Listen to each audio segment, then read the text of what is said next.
Importing into the Avid Media Composer might seem like a breeze, but trust me, it's not always as straightforward as it might look. There's so many pitfalls along the way that can trip you up, but hang in there. I'll help you along the way and simplify the process and help you out. Let's be better editors together.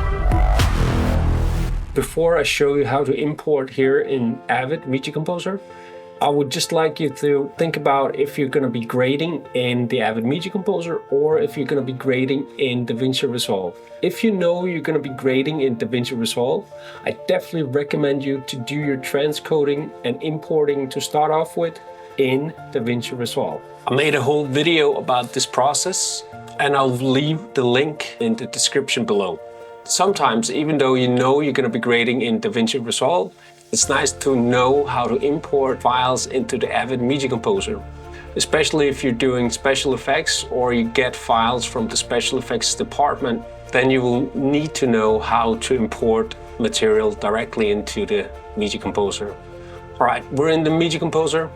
What I will always do is make my own folder, and then I'll start off doing a few bins. I usually call it raw for raw material. And then I give it the shoot date of when the material was shot.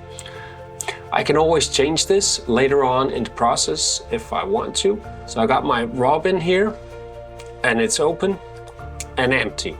So the easiest way to do it is either to go to Input and then just say Import Media. And then browse down to your folder.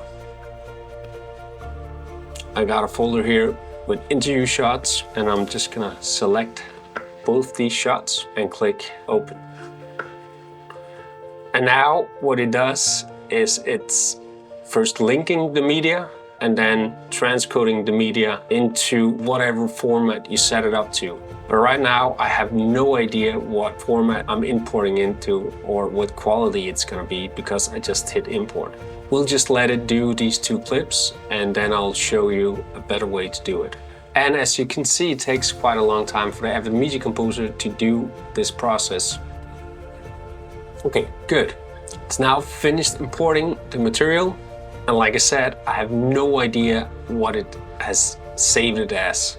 I'll just make my bin larger so I can see, and then I want to check out what it saved it as. Here I can see it saved it as DNX HD, high quality, and it saved it in HD.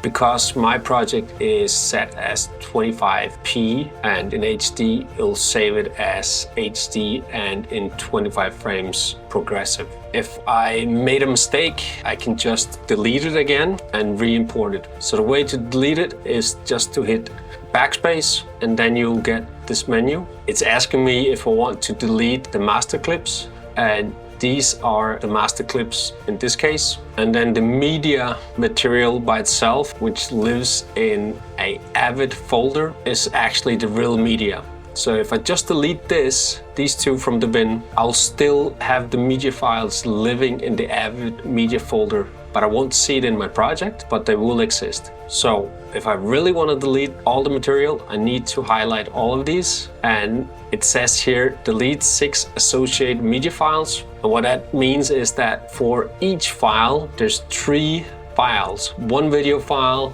and 2 audio files. All in all, 6 files. And then down here, I can decide if I want to delete the audio, and I can decide if I want to delete the video files. And the reason why I might just want to delete the video is if these were proxy files, I just wanted to get rid of them and then re-import the original high-quality 4K material. Hit OK, and now Avid Media Composer wants to make sure that I'm sure that I want to delete these files, and I am, so delete. All right, back to scratch.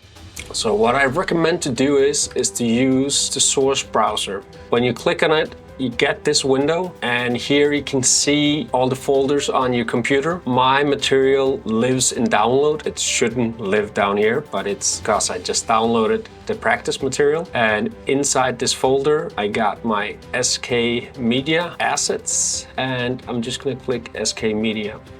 What I want to do is I want to get the cinematic shots. I'm going to double click on that folder, and in here I got a bunch of clips that I want to import. If I'm not sure if I want to use all these clips, what I can do is I can select them all by saying Command A, and then I can start out by linking to the material. And that means that I'm not importing any material into the Avid Media Composer, I'm just linking it. So I can see and play the material from the original folder that it lives in. Let's say you had a camera card, you could read it straight off the camera card. But remember, it can be a bit dangerous to watch it or do it in this way, because if someone comes along and takes out the camera card while you're having coffee, and when you come back, all your files will be offline because you didn't import the files into the Avid Media Drive. You only linked it to the original drive, like the camera card, and now all your material is lost. But in this case, I'll just link it, and I want to see if I want to import all the takes. So I say link, but if I just move my browser, you can see a link to all the files. I'll just delete them again. And here we get the same question as we did before, but now without the associated media files, because we're only linking to it. And this icon shows us that we're linking. So we haven't imported anything yet. I'm just gonna say okay, and then I'm gonna do it once more so you can see how quickly this happens. I highlighted all my files and I'm hitting link, and they're instantly in the Avid Media Composer. I'm just gonna move my window. And when I'm linking, what it does, it gives me the ability to check out my source material before I start importing and transcoding all the material. I'm just gonna double click on it. That looks like a pretty cool shot. And that one I wanna keep as well. All right, so I can browse through all these. If I'm sure I want to use all these files, what I can do is I'll close my browse window and I'll highlight all these, and then I'll say consolidate transcode. And now it's going to ask me where I want to move the files. Remember, I said they were living in my download file, or it could be your camera card, which is a bit dangerous just to leave it there. You can still keep your camera card and use it as a backup, but if you want to reuse it, or the camera guy wants to reuse it, it's important that you import it into the Avid Media folder. In my case, I have one external drive, and I'll use that one. And here it says consolidate or transcode. Consolidate means that it's just copying the files into the Avid Media Composer folder without doing any transcoding, which means that all the files will be in the original camera codec. But what I want to do is I want to transcode it. And the reason why I wanted to transcode it is because I want it to be in the Avid codec. And of course, the Avid DNX codec is going to work much faster and better with the Avid Media Composer because it's built for the Avid Media Composer. I'm going to use HQ. This HQ is going to be fine. If I have 10-bit material, I would use HQX, or let me say 10-bit or higher. But I know this material is only 8-bit, so I'm just going to use HQ to save space on my drives. And here it says it's going to convert to the project frame rate. And because I know I'm going to be delivering this in 25 frames, I made my project in 25 frames. So this means that it's going to convert 23 frames per second to 25 frames, or if it's a 30 frame recording from a drone or something. And I can do the same for the audio sample rate, making sure it's the best quality for sound editing later on. And then I'm just gonna hit transcode. And now I can go and grab a coffee while the computer is working. Now all the files have been imported into the Avid Media Composer, and you can notice that they have changed from the linked icon to the regular media icon. This means that these files are now stored on my physical drive, and I'm not linking down to my download folder. Or in your case, it might be your card, and you should not be editing straight off from the camera card. I would save the camera card, and I would copy the files to a hard drive, and then I would start importing. And I would even make one more backup, so you have your files stored at 3 different places. That could be your camera card, an external drive, and your media drive that you're going to be editing on, then you're sure you have a backup if something goes wrong. Like in this case, if I have imported or transcoded my files in the wrong format, I can always delete them and do it again in the right format.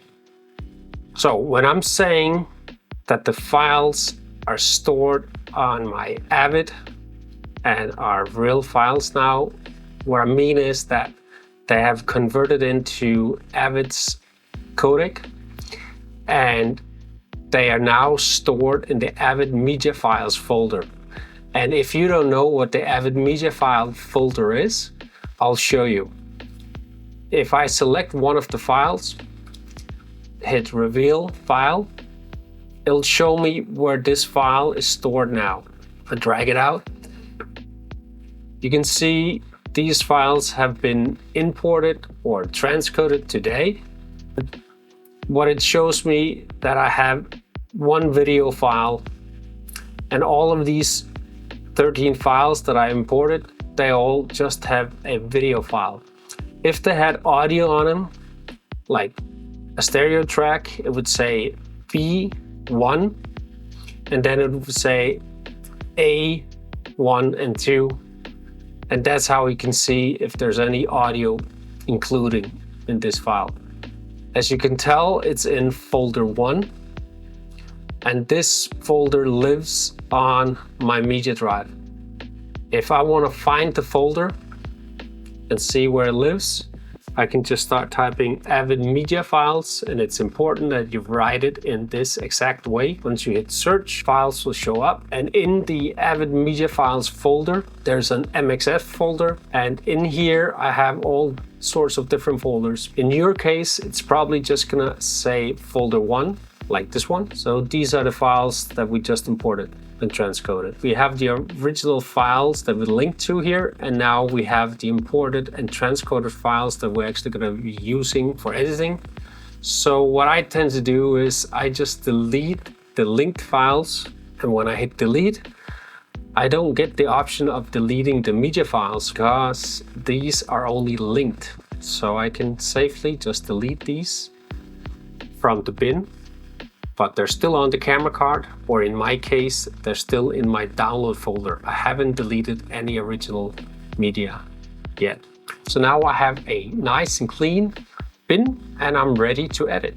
That's it. Now you know how to import your media files into Avid and how to delete them, and where to find them. Just remember, always consult with the person at the post house who's in charge of the media drives, so you're sure that you're importing your files into the right media folder and into the right drive. I hope you learned a lot from this video, and if you liked it, please hit like and subscribe. And if you have any questions, please just write them in the comments and I'll answer them as soon as I can. All the best. Let's be better editors together.